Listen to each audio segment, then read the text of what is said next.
In this lecture, I am going to discuss on data structures in Python. What is data structure? Data structure is nothing but it is the way we organize, manage, and store data. That is called data structure.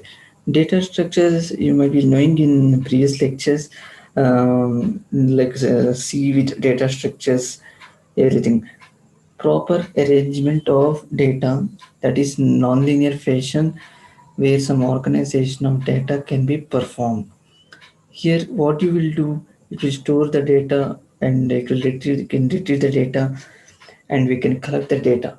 This data operations are performed.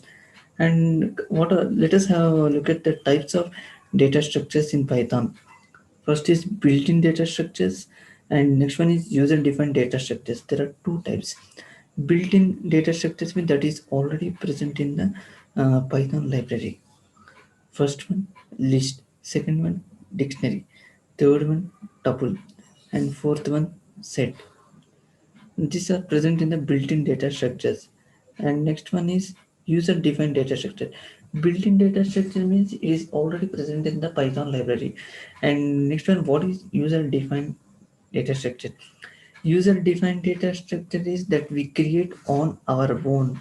That is called user-defined data structure, like stack, queue, tree, linked list, graph, hash map. These data structures are user defined that we create on our own. Now understood the difference between built-in data structure and user defined data structure. See, these both are very important. It plays an important role in data structures. Let us say built-in data structure. In previous lectures, I already explained what is list, dictionary, tuple, set. You know what is list, and you know what is dictionary, and you know what is tuple, and you know what is set. The same thing, if you go to the my lectures are there, previous lectures, just go through that lectures. That also one of the type of the data structure only, what I explained in previous one. Let us see something different from previous one. That's very important, no? Every way again, the same again, boring for you also. What is so different in this data structure only we'll see. Let us see user defined data structure. Everything I explained in the previous lectures, okay? So need not worry about that. However, if you have any doubt, you can comment, or you can ask me. I'll clarify. And what is something different, I will see. All I told you, everything is very important. What is so different, we'll see now, one by one. Yes, from here on is very important. User defined data structure. Arrays and lists are some same structure. Both are same. Okay. Coming to the direct point, data structure stack. In previous, when BTech after first year, you will having some data C with data structures, and you'll have stack, queue, linked list, tree, hash set, hash map. These are the user defined data structures. What is stack? You're just inserting elements one by one. That is last in first out. Okay, your elements in the last version, and first and last in first out. Here data will be entered last, it will the first to get access. You're just using the operations or push and pop operations. Push and pop, push and pop operations. So these two operations can be performed in stack. Let us take one example. Suppose you are inserting elements one by one, 0, 1, 2, 3, 4. So here what is selling last in first out. Whatever you are inserting in the last, you are removing the first one. Last in first out. Okay. Last in means it will remain like that. Whatever you are inserting first, it will be removed that one. That is very important, and it will be applicable to the recursive programming. Okay. And in Python also the same concept apply. And similarly, queue is first in first out. This is called FIFO. Here you are inserting first and you are removing also first only. Here front back addition operations are performed, push pop back front. Okay. And tree. What is tree? This is a non-linear data structure. In general tree, what you have, root is there and child will be there. Root acts as parent and subnodes acts as a child. You already know that one. And here what you are having, leaves are there. Leaves can be treated as the childs. Okay, some hierarchy will be there. Here this is root and this is child. And linked list. What is linked list?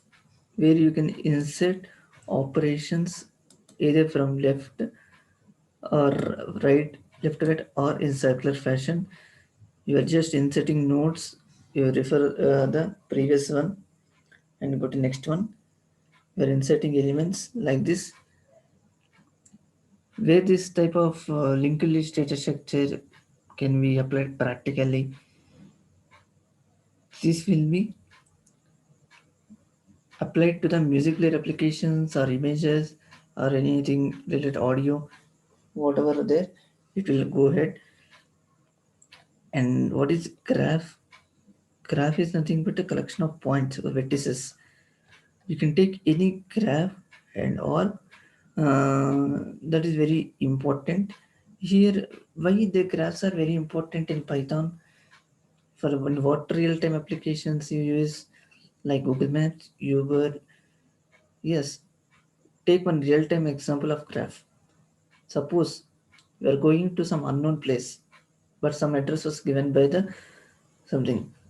Suppose if one of your friend called for marriage function, then you are attending. Some address will be given on the card.